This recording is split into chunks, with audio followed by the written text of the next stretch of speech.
বিসমিল্লাহির রহমানির রহিম। প্রিয় শিক্ষার্থী, সম্মানিত সুধী, আজকে আমাদের ক্যামব্রিজ 8 টেস্ট অনের দ্বিতীয় অংশ আমরা কোশ্চেন সলভ করব। তো আমরা যদি একটু কোশ্চেনগুলো দেখি, এখানে বলছে reading passage on has 8 paragraphs, অর্থাৎ 8টা প্যারাগ্রাফ আছে যেগুলো আমরা আগে আলোচনা করেছি। বলছে which paragraph contains the following information, অর্থাৎ এটা হচ্ছে সারমর্ম টাইপের কোশ্চেন, অর্থাৎ 1 থেকে 4 পর্যন্ত আমরা কোশ্চেনগুলো পড়ব এবং কোন নাম্বারের সাথে অর্থাৎ কোন লেটারের সাথে এটা সাদৃশ্যপূর্ণ সেটা আমরা দেখব। প্রথমে বলছে a description of an early time keeping invention affected by cold temperature. তার মানে এখানে বলছে কোল্ড টেম্পারেচার অর্থাৎ ঠান্ডা তাপমাত্রা কোন সময় নিয়ন্ত্রণ যন্ত্রকে এফেক্ট করে, অর্থাৎ এই অংশটা কোথায় আছে এটা যদি আমরা একটু দেখি। এখানে আমরা যেহেতু আমরা আগে প্যারাগ্রাফটা পড়েছি, তারপর আমরা সময় সংক্ষেপের জন্য টোটাল না পড়ে আমরা সরাসরি ওই অংশটায় চলে যাই। এখানে বলছে এই যে এখানে যদি আমরা আসি, the falling water level denoted the passing hour as it dipped below our lines encrypted on the inner surface. Although these devices performed satisfactorily around the Mediterranean, they could not always be depend on the cloud. অর্থাৎ এই কথা বলছে কার কথা? এই কথা বলছে ক্লোকের কথা। On the first water ক্লোকস, তার মানে এখানে এই কথাটা বলা আছে ফার্স্ট ওয়াটার ক্লোকস, তার মানে এটাই হচ্ছে আর্লি টাইম কিপিং ইনভেনশন, অর্থাৎ ফার্স্ট ওয়াটার ক্লোকস। এটা কাকে সমস্যা করে? এই যে freezing weather of Northern Europe, অর্থাৎ ফ্রিজিং ওয়েদার অর্থাৎ ঠান্ডা আবহাওয়ায় কি করে এফেক্ট করে, কাকে এফেক্ট করে? যে ফার্স্ট ওয়াটার ক্লকস, এখানে এটাই বলা আছে a description of an early time keeping invention affected by cold temperatures. তার মানে এটা সরাসরি আমাদের এই যে ডি প্যারাগ্রাফের সাথে মিলে যায় যে ফার্স্ট ওয়াটার ক্লক এটা কিতে প্রভাব করে? Freezing weather of Northern Europe. তার মানে আমাদের 1 নম্বর কোশ্চেনের আমরা অ্যান্সার আমরা পেয়েছি। 1 নম্বর কোশ্চেন আমরা দিলাম ডি। যেহেতু আমরা 1 নম্বর কোশ্চেনের অ্যান্সার আমরা ডি পেয়েছি, আর এখান থেকে আমরা এই অংশটা একটু বাদ দিয়ে দেই, যেহেতু আমাদের এখান থেকে একটা কোশ্চেন আমরা পেয়েছি। আমরা যদি 2 নম্বরে যাই, বলছে an explanation of the importance of geography in the development of the calendar in farming communities. An explanation অর্থাৎ ব্যাখ্যা করছে of the importance of geography, অর্থাৎ ভৌগোলিকের গুরুত্ব ব্যাখ্যা করছে। কি জন্য ব্যাখ্যা করছে? In the development of the calendar in farming communities, অর্থাৎ ফার্মিং কমিউনিটির জন্য, অর্থাৎ যে একটা কমিউনিটি অর্থাৎ একটা জনসাধারণ যারা ফার্মিং কাজ করে অর্থাৎ কৃষি কাজ করে, তাদের জন্য এই যে জিওগ্রাফির যে ইম্পর্টেন্স সেটা কোথায় ব্যাখ্যা করা হয়েছে? ডেভেলপমেন্ট অফ দ্য ক্যালেন্ডার, এবং এই ক্যালেন্ডার উদ্ভাবন করেছে এটা নিয়ে আলোচনা করেছে। তা আমরা এটা যদি দেখি, কি বলছে? An explanation of the importance of geography, ভৌগোলিক অবস্থার গুরুত্ব, ডেভেলপমেন্ট অফ দ্য ক্যালেন্ডার এবং ক্যালেন্ডারের উন্নয়ন ইন ফার্মিং কমিউনিটিস, অর্থাৎ ফার্মিং কমিউনিটি যারা কৃষিকাজের সাথে ফার্মিংয়ের সাথে জড়িত। এখানে যদি আমরা একটু দেখি, ইম্পর্টেন্স বলছে, তার মানে আমরা যদি এখানে চলে যাই,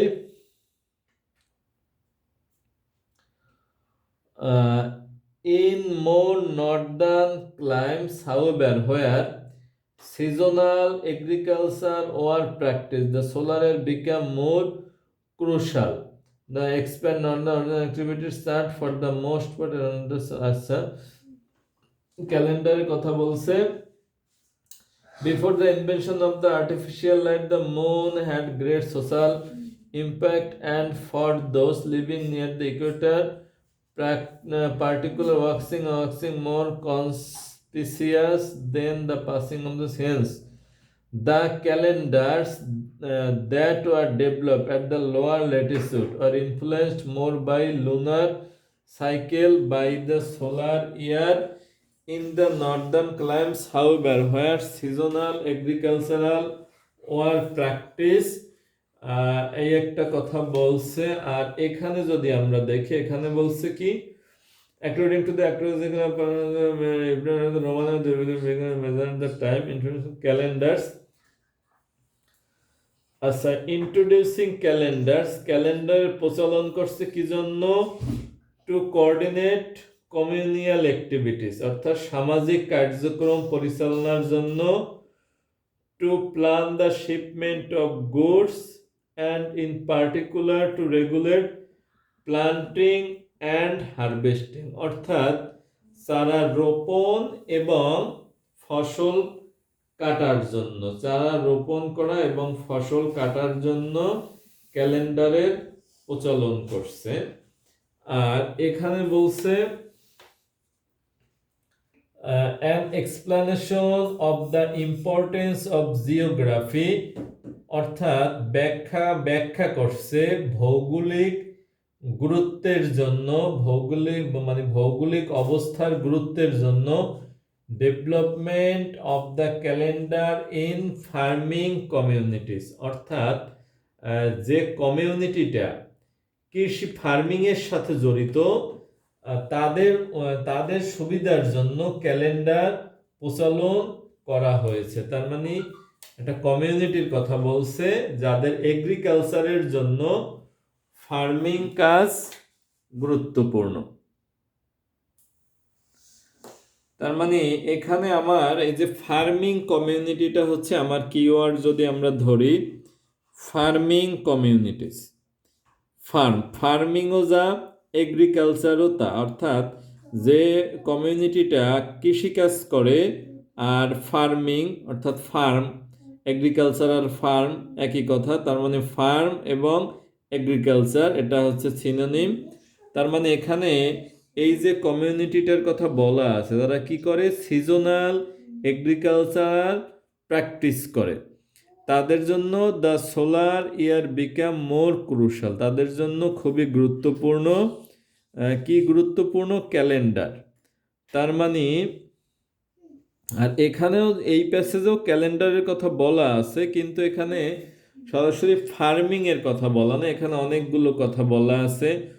ওরা শিপমেন্ট করে, অর্থাৎ পণ্য পরিবহন করে, তারপর চারা রোপণ করে, কৃষিকাজ করে, তার মানে ওরা অনেকগুলো কার্যক্রম সম্পন্ন করে। কিন্তু এখানে গুরুত্বর কথা বলছে কি জন্য?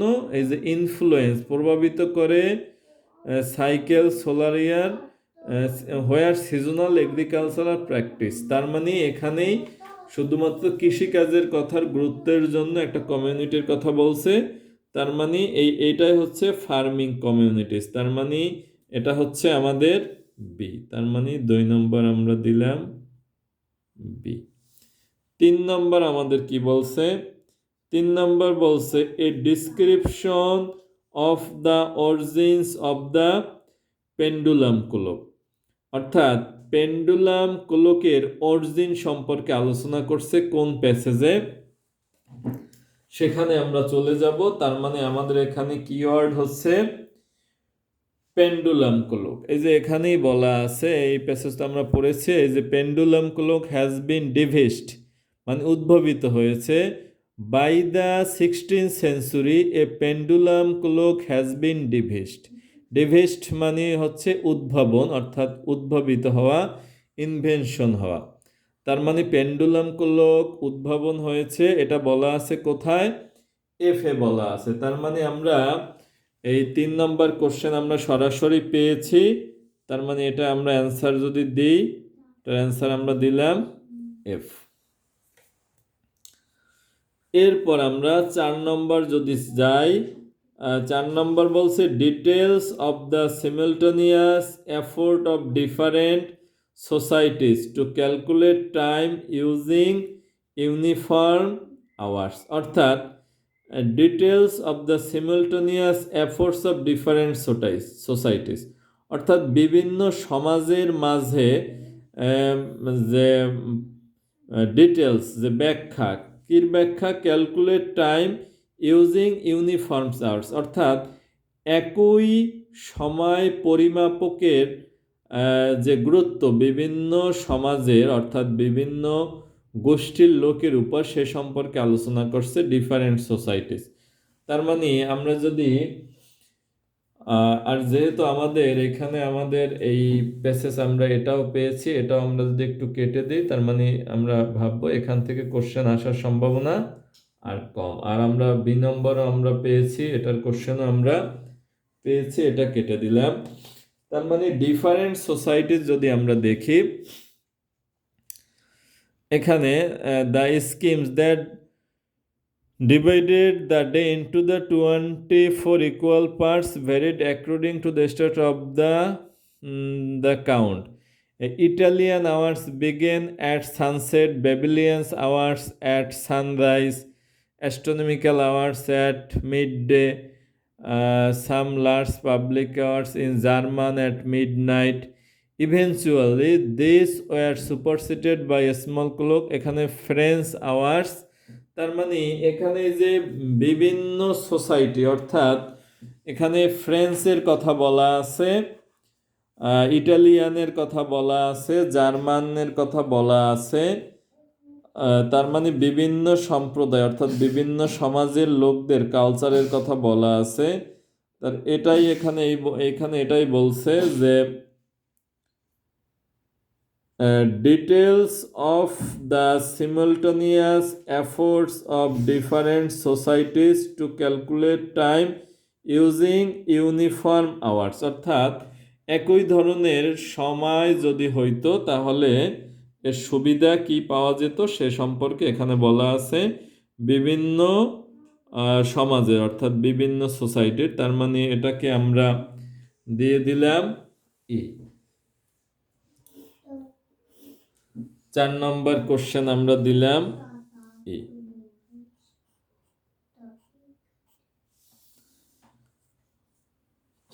5 নম্বর বলছে look at the following events, question 5 to 8 and the list of the nationalities below match each event with the correct information, অর্থাৎ এখানে বিভিন্ন ন্যাশনালিটির নাম দেয়া আছে এবং তাদের সাথে কোন কোশ্চেনটা ম্যাচ করে সেটাকে ম্যাচ করতে বলছে।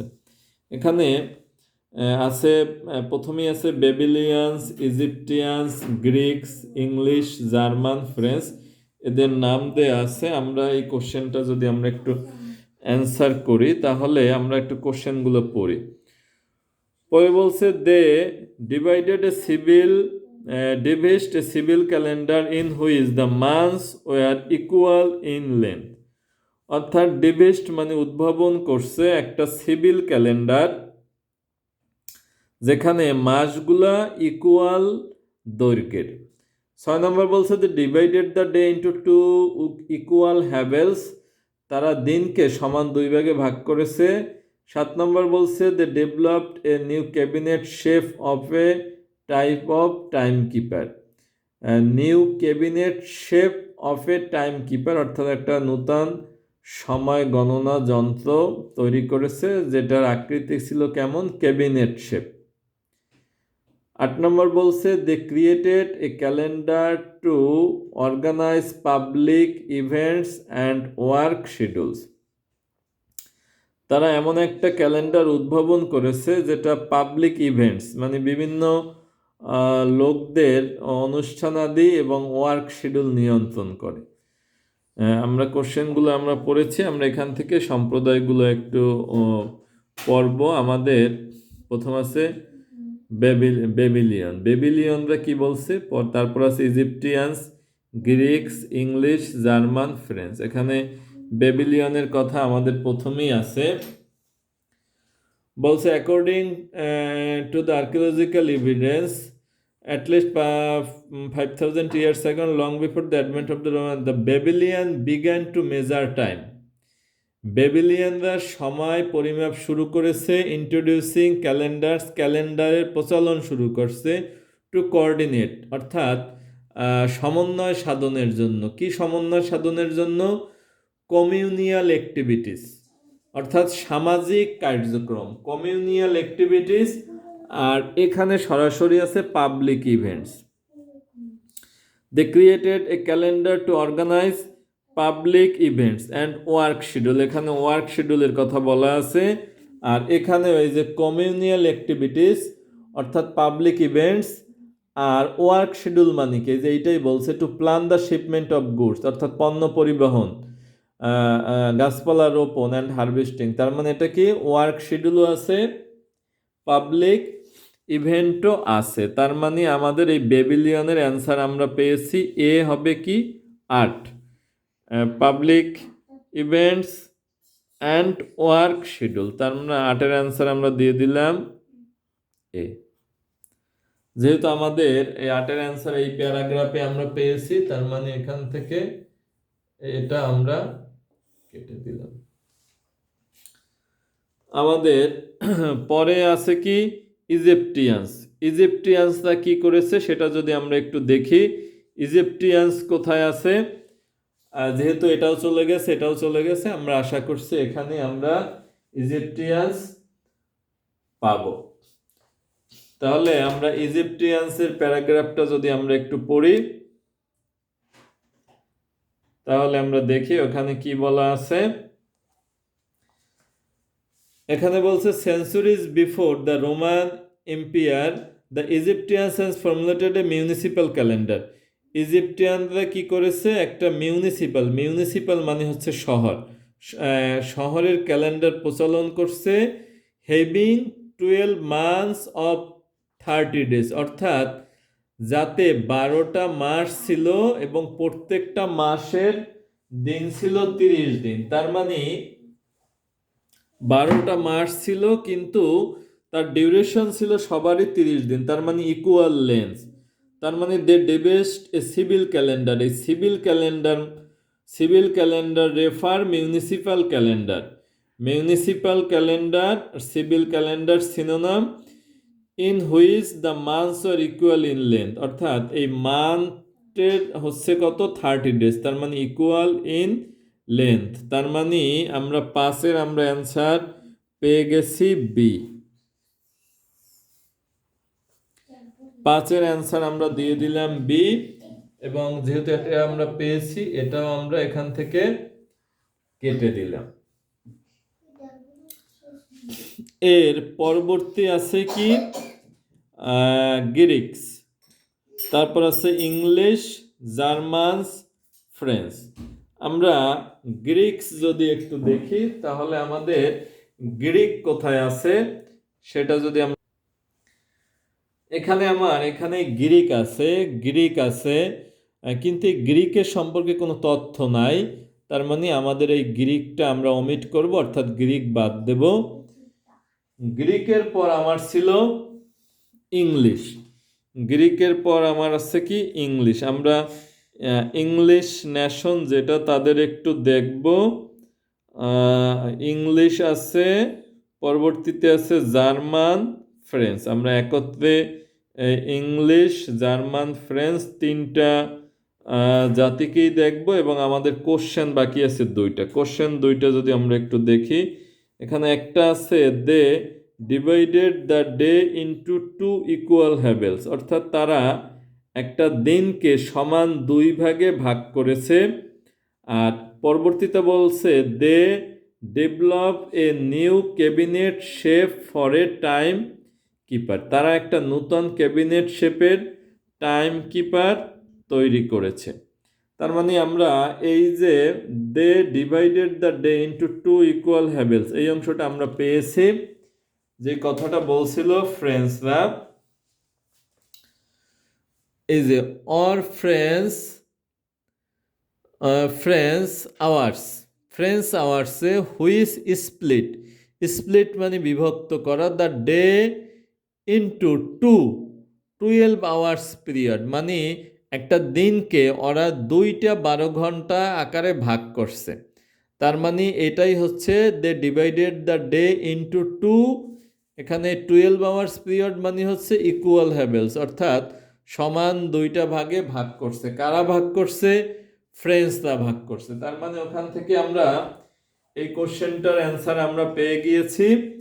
এটা হবে কি? ফ্রেঞ্চ, যারা একটা দিনকে সমান 2 ভাগে ভাগ করেছে। They divided the day into two equal halves, তার মানে এটা হচ্ছে ফ্রেঞ্চ, ফ্রেঞ্চ হচ্ছে এফ। আর বাকি আছে কি? They develop a new cabinet shape for a type of timekeeper, অর্থাৎ ক্যাবিনেট শেপের একটা টাইম কিপারের যন্ত্র উদ্ভাবন করছে কারা? এখানে 2টা আছে, জার্মান আর ফ্রেঞ্চ। এখানে জার্মানের তথ্য শুধু এখানেই আছে, তার মানে জার্মানরা কিছু উদ্ভাবন করে নাই। তার মানে আর বাকি থাকে কে? ইংলিশ। ইংলিশরা কি করছে? ক্যাবিনেট শেপের একটা টাইম কিপার উদ্ভাবন করছে। এটা আমরা না খুঁজলেও দিতে পারি, তারপর যদি আমরা একটু দেখি। In the earliest record breakfast in England new timekeeper was descended the provided, অর্থাৎ এই যে ব্রেডফাস্টে ইংল্যান্ডে ওরা এই যে নতুন একটা টাইম কিপার যন্ত্র উদ্ভাবন করেছে। আমরা সময় বাঁচানোর জন্য আমরা এখান থেকে এই ইংলিশটা এই develop a new cabinet shape of time keeper, এটার অ্যান্সার হচ্ছে কি? ইংলিশ। ইংলিশ হচ্ছে ডি, তার মানে এটা আমরা দিলাম ডি। তার মানে আমাদের 1 থেকে 8 পর্যন্ত আমরা কোশ্চেন অ্যান্সার পেয়েছি। এর পরবর্তীতে আমাদের শূন্যস্থান আছে, সেটা আমরা করব। এখানে আমাদের বলছে choose no more than 2 words from the passage of each answer, অর্থাৎ শূন্যস্থান দেয়া আছে, এখান থেকে আমরা 2টা ওয়ার্ডের বেশি ব্যবহার করতে পারবো না। এখানে আমাদের কুলু দিয়ে দিয়েছে, এই অংশটা আমাদের প্যাসেজ থেকে বের করব। কুলু কি দেয়া আছে? এখানে যে সরাসরি বলছে হাউ দ্য 1670 লিবার আর বেস্ট ডিভাইস ওয়ার্ক, অর্থাৎ 1670 সালে লিভার বেসে সংযুক্ত যে যন্ত্রটা কিভাবে কাজ করত। তার মানে এখান থেকে আমরা সরাসরি খুঁজে বের করব 1670 কোথায় আছে। তারপর এখানে আছে কি? এসকেপমেন্ট। এসকেপমেন্ট মানে গতি নিয়ন্ত্রণ করে, এইটা মানে এইটার গতি নিয়ন্ত্রণ করে, যে এইটা এই রিজাম্বলিং, অর্থাৎ রিজাম্বলিং মিন্স হচ্ছে অনুরূপ। তার মানে এই যে এসকেপমেন্টটা, অর্থাৎ এই যে জিনিসটা, এটা কার মতন দেখতে, সেটার কথা বলছে। পরবর্তীতে এই যে গোল মার্ক করা দেয়া আছে, এখানে বলছে দা ড্যাশ, আর মানে এইটা কি? এই যে গোল আকৃতির এইটা কি? তারপর বলছে এই যে অ্যারোর মতন এই জিনিসটা দেখতে কি রকম। তার পরবর্তীতে বলছে এই যে টোটালটা, এই যে লম্বা যে দণ্ডটা, এখান থেকে 2টা কোশ্চেন আছে। এ ড্যাশ মানে এইটা কি, আর এইটা কি করে? হুইচ বিটস ইজ ড্যাশ, গুলো আমরা সরাসরি এই অংশে পাবো। এবার এইটাকে বলছে এই অংশটা, এই স্মল আর্টস। যদি এখানে কোনো কোশ্চেন নেই, আমার কোশ্চেন এইখানেই শেষ। এখন আমরা এই 1670 খুঁজে বের করে তারপরে এসকেপমেন্টটা রিজাম্বলিং, কার মতন, এসকেপমেন্টটা কার মতন।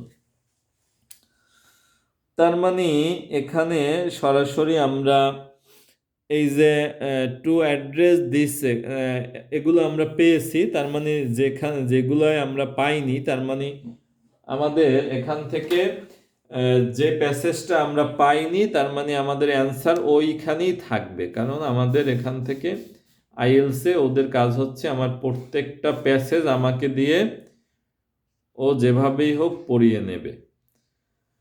তার মানে এখানে যদি আমরা দেখি এই যে 1670, তার মানে আমরা 1670 পেয়েছি। In England is called the anchor escapement, এই তার মানে এটাকে কি বলে? Anchor escapement. Which has a lever base device shape like a ship's anchor. তার মানে ওখানে বলছে অ্যাঙ্কর এসকেপমেন্ট, এই এসকেপমেন্ট ব্র্যাকেটে দেয়া ছিল রিজেম্বলিং মানে অনুরূপ, কার মতন। এখানে বলছে এই যে অ্যাঙ্কর এসকেপমেন্টটা which has lever base device shape, lever base device shape অর্থাৎ শেপ লাইক, অর্থাৎ এটা কার মতন, লাইক এ শিপস অ্যাঙ্কর। তার মানে এই এসকেপমেন্টটা দেখতে কিরকম, এটা দেখতে হচ্ছে শিপস অ্যাঙ্করের মতন। তার মানে এখানে আমার এইটাই বলছে যে এই যে আমাদের এসকেপমেন্টটা, এই যে shape like a ship's anchor, তার মানে এই এসকেপমেন্টটা দেখতে কিরকম, অ্যাঙ্কর শিপের অ্যাঙ্কর মতন, অর্থাৎ ভেড়ার পাকে ওরা অ্যাঙ্কর বলছে, অর্থাৎ অ্যাঙ্কর বলতে বোঝায় নোঙর, অর্থাৎ এখানে নোঙর বলছে ভেড়ার পাকে। তার মানে এই এসকেপমেন্টটা রিজেম্বলিং অনুরূপ, কার অনুরূপ, শিপের অ্যাঙ্করের মতন, এই লাইক এ শিপস অ্যাঙ্কর। তার মানে এখানে অ্যান্সার হবে শিপস অ্যাঙ্কর।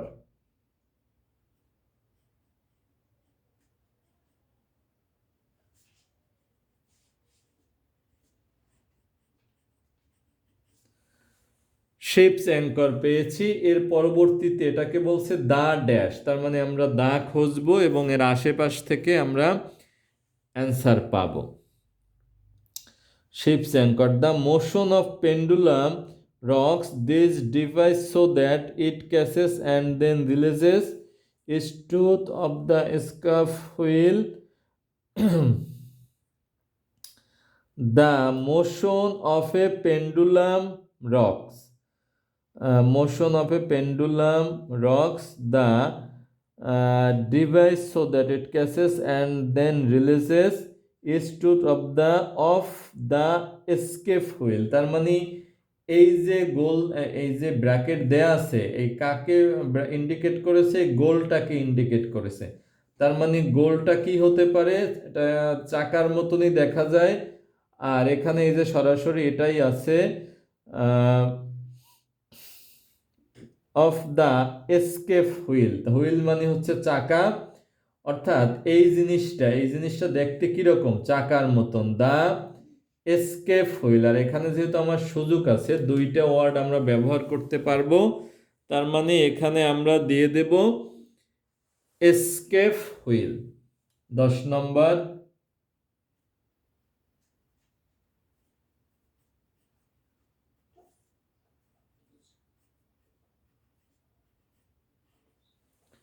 তার মানে আমরা 10 নম্বর আমরা পেয়েছি এসকেপ হুইল। আর এই চাকার ভিতরে যে এই অংশটা আছে, এটাকে বলছে দা ড্যাশ, এটার সাথেও একটা দা আছে। এখন দেখি, the motion of the pendulum rocks this device so that it catches and then releases each tooth of the escape wheel in turn allowing to turn a precise amount. আচ্ছা, এই যে হুইলের যে এই অংশটা, হুইলের এই অংশটা দেখতে কির মতন, দাঁতের মতন। তার মানে এখানে এই কথাটা বলা আছে টুথ, এখানে এই দা হচ্ছে এইটা, the motion of the pendulum rock this device so that it catches and then releases each tooth of the escape wheel. তার মানে এখান থেকে আমরা দুইটা অ্যান্সার পেয়েছি। এখানে গেল এই যে চাকার বর্ণনা, এটা হচ্ছে এসকেপ হুইল, আর এটা হচ্ছে এই টুথের আগে পরে দার পরে শুধু টুথ হবে, ইস হবে না। তার মানে আমরা টুথ পেয়েছি। এর পরবর্তীতে আমার এখানে যে জিনিসটা আছে এখানে আছে a dash, a dash which beats is dash. এখানে আমাদের ইন্ডিকেট দেয়া আছে এই যে এই জিনিসটা, এটাকে আমরা প্যাসেজের ভিতর পড়েছি, এটা হচ্ছে একটা পেন্ডুলাম। তার মানে এখান থেকে আমরা পেন্ডুলামের কোনো কথা পাবো। তারপর হুইচ বিটস মানে এটা কি মানে বিট দেয়, তার মানে আমরা যদি পরের লাইনটা পড়ি তাহলে দেখি কি পাই।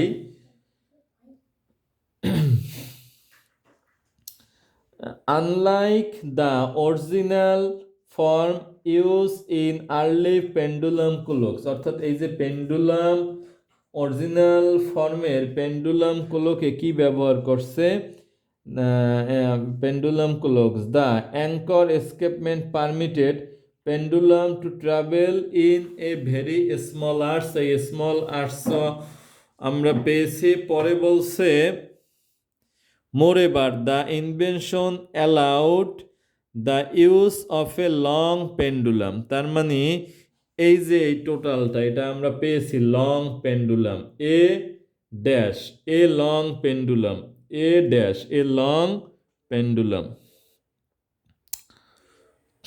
পারমিটেড দ্য পেন্ডুলাম, এই যে আমরা এও পেয়েছি এ লং পেন্ডুলাম। এই পেন্ডুলামটা এবার কি করে, তার মানে একটা অ্যান্সার পেয়েছি, আমরা এখানে এটা বসিয়ে দেই, এ লং পেন্ডুলাম। বানান আমাদের দেখে লিখতে হবে, PEN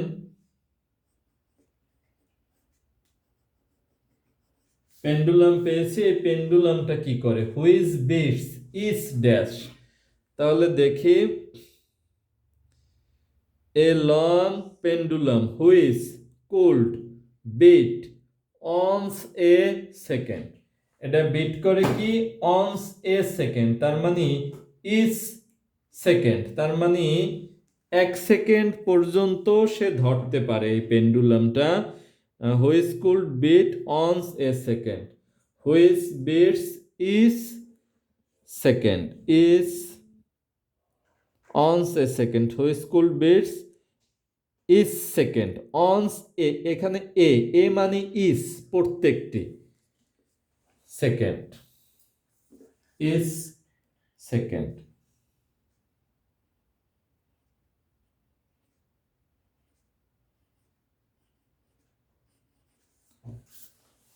তাহলে আমাদের এই প্যাসেজে আমাদের দেখা গেছে যে প্রতিটা প্যাসেজ থেকে আমাদের কোশ্চেন এসেছে, শুধুমাত্র এইটা থেকে আমাদের জন্য কোনো কোশ্চেন আসে নাই। তো আমাদের প্রতিটা প্যারা থেকে আমাদের কোশ্চেন আসবে। ধন্যবাদ সবাইকে, যদিও একটু সময় আমাদের বেশি লেগেছে, কারণ হচ্ছে বিস্তারিত ব্যাখ্যা দিতে গেলে আসলে সময় আরও প্রয়োজন। আশা করি সবাই পরবর্তীতে আমাদের সাথে থাকবে। ধন্যবাদ সবাইকে।